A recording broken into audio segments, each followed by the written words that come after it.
C'est étonnant, non? Je vais maintenant demander à Monsieur le procureur des proches de la République Ça va saigner. de bien vouloir procéder au réquisitoire de la société envers l'individu Claude Chabrol. Oui, je veux d'abord dire que j'ai écrit ce réquisitoire en toute tranquillité dans ma villa bretonne. De- En pierre. Oui, à Kermeinkamp, ça s'appelle. Petite maison. Je vous prie. Monsieur le Président, Mesdames et Messieurs les jurés, public chéri. Une fois n'est pas coutume, mais je demanderai aujourd'hui à la Cour, à titre tout à fait exceptionnel, de commencer mon réquisitoire par une réflexion d'ordre personnel touchant à ma vie familiale. Monsieur le Président, puis-je me permettre cet aparté qui sera bref? Vous ne parlez pas de Josiane. Non, non, pas du tout. Ah, en fait, il faut que tu l'appelles parce Oui, que... Non, sais. je parle pas de ça. Et oui, eh bien, messieurs les jurés, aujourd'hui, 22 septembre 1980, c'est la Saint-Maurice, et je vous demanderai à tous une pensée émue pour mon cousin Maurice, qui mourut tragiquement lors de la libération de Paris, comme tant de jeunes et braves petits Français, lâchement abattus par un FFI, alors qu'ils tentaient d'attraper le Paris-Berlin à la gare de l'Est. Cette digression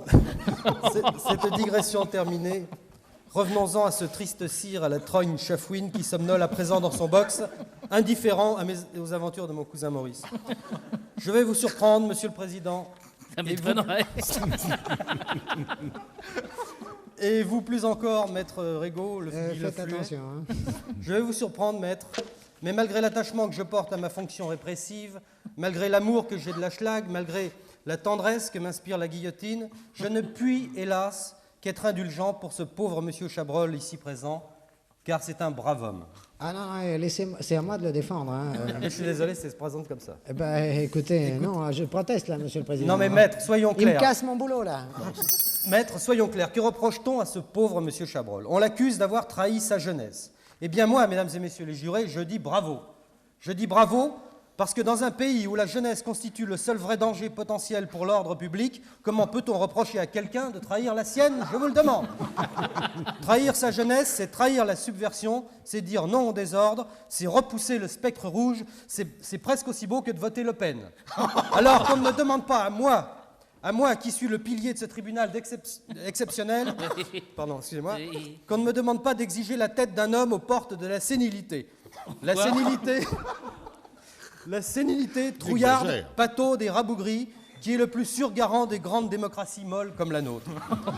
Comme le dirait volontiers le maître W.C. Fields, qui est décidément le philosophe attitré de ce tribunal, quelqu'un qui trahit sa jeunesse ne peut pas être tout à fait mauvais. Claude Chabrol aurait pu être pharmacien comme papa, on nous l'a dit tout à l'heure. Il a d'ailleurs commencé de brillantes études de pharmacie, mais il les a bientôt abandonnées pour aller vendre des fruits de mer à l'entracte du Gaumont Palace. Et oui, mesdames et messieurs les jurés, les cahiers du cinéma, c'était lui.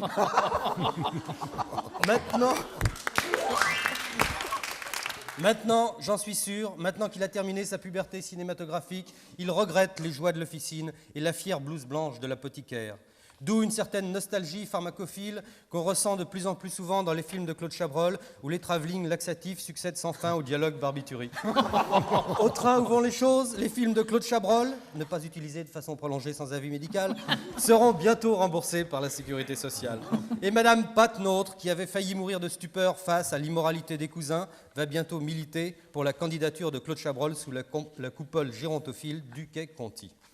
Monsieur Chabrol, vous avez dit un jour, je vous cite, « Si j'étais procureur, je ferais condamner les gens pour défaut de continuité dans la pensée. Aussi bien suis-je obligé, malgré moi, d'être sévère avec vous. Je demande que vous ayez la tête tranchée, mais j'y mettrai quand même une certaine indulgence. Je demande que vous ayez la tête tranchée sans vos lunettes afin que vous ne voyiez pas le fond du panier. »